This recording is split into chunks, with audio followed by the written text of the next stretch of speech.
Rifaximin tablet is used to treat diarrhea caused by the common bacteria E. coli, also known as traveler's diarrhea.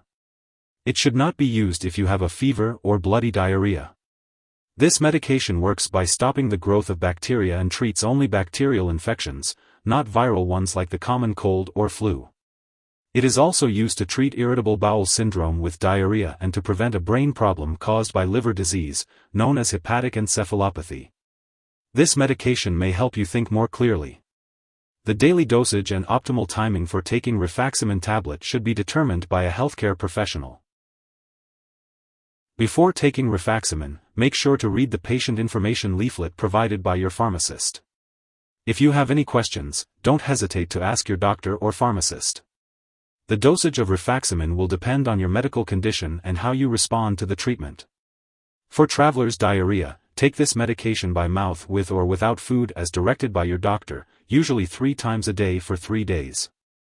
For irritable bowel syndrome with diarrhea, take this medication by mouth with or without food as directed by your doctor, usually 3 times a day for 14 days.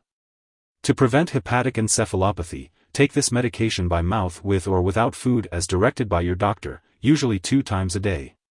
It's important to take this antibiotic at evenly spaced times for the best effect. Try to take it at the same time every day to help you remember. If you're taking this medication for traveler's diarrhea, make sure to continue taking it until the full prescribed amount is finished, even if your symptoms disappear after a few days. Stopping the medication too early may result in a return of the infection.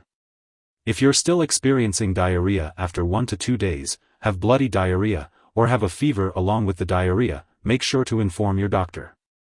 Also, let your doctor know if your condition does not improve or if it worsens. If your doctor has prescribed Rifaximin tablet to you, it's because they believe that the benefits of this medication outweigh the risk of side effects. Most people who use this medication do not experience serious side effects. However, there is a rare possibility of developing a severe intestinal condition caused by a bacteria called C. difficile. This condition can occur during treatment or even weeks to months after you have stopped taking the medication. If you experience persistent diarrhea, abdominal or stomach pain, blood or mucus in your stool, it is important to contact your doctor immediately. It's also important to note that if you do experience these symptoms, you should avoid using anti-diarrhea or opioid products, as they may worsen your symptoms. While very serious allergic reactions to this drug are rare, if you notice any symptoms such as rash, itching or swelling, especially of the face, tongue, or throat, severe dizziness, or trouble breathing, seek medical help right away. This is not a complete list of possible side effects, so if you notice any other effects, it's essential to contact your doctor or pharmacist. As for daily dosage and optimal timing, it's important to follow your doctor's instructions. If you have any concerns or questions about taking this medication, be sure to discuss them with your healthcare provider.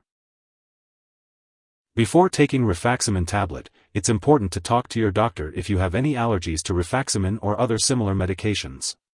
This medication may contain inactive ingredients that could cause allergic reactions, so it's essential to discuss this with your pharmacist. Also, make sure to inform your doctor about your medical history before using Rifaximin tablet. It's important to note that Rifaximin may affect the effectiveness of live bacterial vaccines, so it's crucial to let your healthcare professional know if you are using Rifaximin before getting any immunizations or vaccinations. If you are planning to have surgery, it's important to inform your doctor or dentist about all the medications you are using, including prescription drugs, non-prescription drugs, and herbal products. If you are pregnant, Rifaximin should only be used when clearly needed, so it's important to discuss the risks and benefits with your doctor. It's also unknown if this drug passes into breast milk, so consult your doctor before breastfeeding while using Rifaximin tablet. As for the daily dosage and optimal timing, please follow the instructions given by your doctor or pharmacist. When taking Rifaximin tablet, it is important to be aware of potential drug interactions that could affect how the medication works or increase the risk of serious side effects.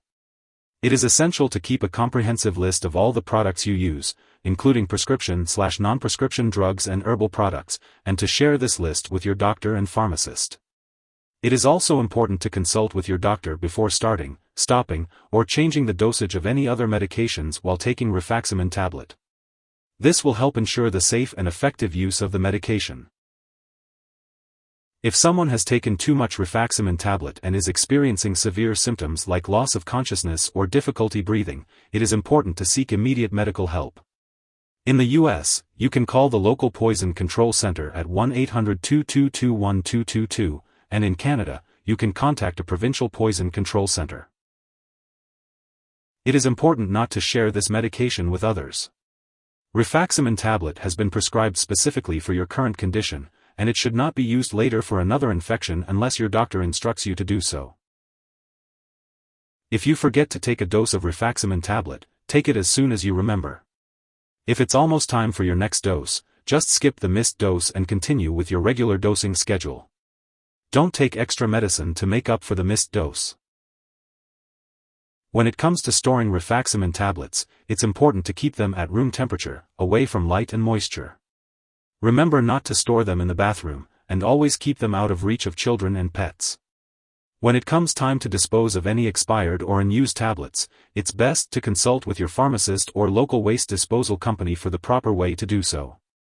And as always, never flush medications down the toilet or pour them into a drain unless specifically instructed to do so. If you need more help, call your doctor for medical advice. In the U.S., you call FDA 1-800-FDA-1088.